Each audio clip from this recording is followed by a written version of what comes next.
রাসূলুল্লাহ সাল্লাল্লাহু আলাইহি ওয়াসাল্লাম বলেন, যে ব্যক্তি আমার 40টি হাদিস আমার উম্মতের কাছে পৌঁছাবে তার জন্য আমি কিয়ামতের দিন বিশেষভাবে সুপারিশ করব।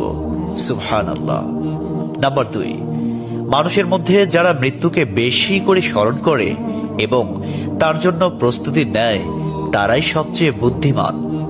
নাম্বার 3, প্রত্যেক জিনিসের জাকাত আছে, আর দেহের জাকাত হচ্ছে রোজা। নাম্বার 4, যে তার সময় আল্লাহর জন্য ব্যয় করে না তার জন্য জীবন অপেক্ষা মৃত্যু শ্রেয়।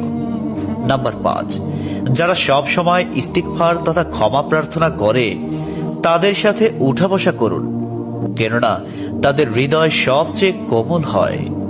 নাম্বার 6, তুমি যত সিজদা দিবে আল্লাহ তত গুণা তোমার মাফ করে দিবেন। সুবহানাল্লাহ। নাম্বার 7, সূরা ফাতিহা প্রায় 1000 রোগের ওষুধ। নাম্বার 8, হাতের তালুতে জ্বলন্ত আগুনের কয়লা রাখলে যেমন কষ্ট হবে তার চেয়ে বেশি কষ্ট হবে শেষ জামানায় ঈমান রাখতে। নাম্বার 9, রোজাদারদের জন্য প্রতিদিন জান্নাতকে সুসজ্জিত করা হয়। সুবহানাল্লাহ। নাম্বার 10, রাসূল সাল্লাল্লাহু আলাইহি ওয়াসাল্লাম বলেছেন, কিয়ামতের দিন সব নবীর চেয়ে আমার উম্মতের সংখ্যা বেশি হবে এবং আমি সর্বপ্রথম জান্নাতের দরজা খুলব। সহিহ মুসলিম, হাদিস নম্বর 196। 11, যে ব্যক্তি রোজা রাখা অবস্থায় মারা যাবে আল্লাহ তাকে কিয়ামত পর্যন্ত সকল রোজার সওয়াব দান করবেন। সুবহানাল্লাহ। নাম্বার 12, যে ব্যক্তি ফজরের নামাজ আদায় করলো সে আল্লাহর হিফাজতে চলে গেল।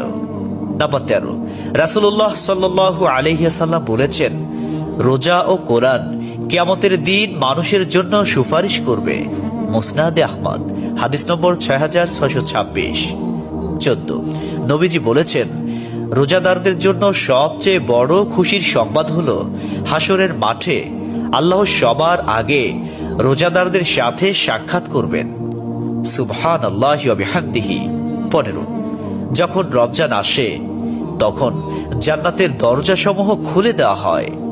16, রাসূলুল্লাহ সাল্লাল্লাহু আলাইহি ওয়াসাল্লাম বলেন, যখন কোনো বান্দা আল্লাহর দিকে দুটি হাত উঠায় তখন তিনি তা ব্যর্থ বা শূন্যভাবে ফিরিয়ে দেন না। তিরমিজি, হাদিস নম্বর 502।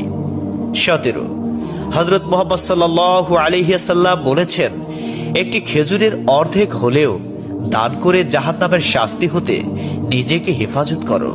সহিহ বুখারী, হাদিস নম্বর 6023।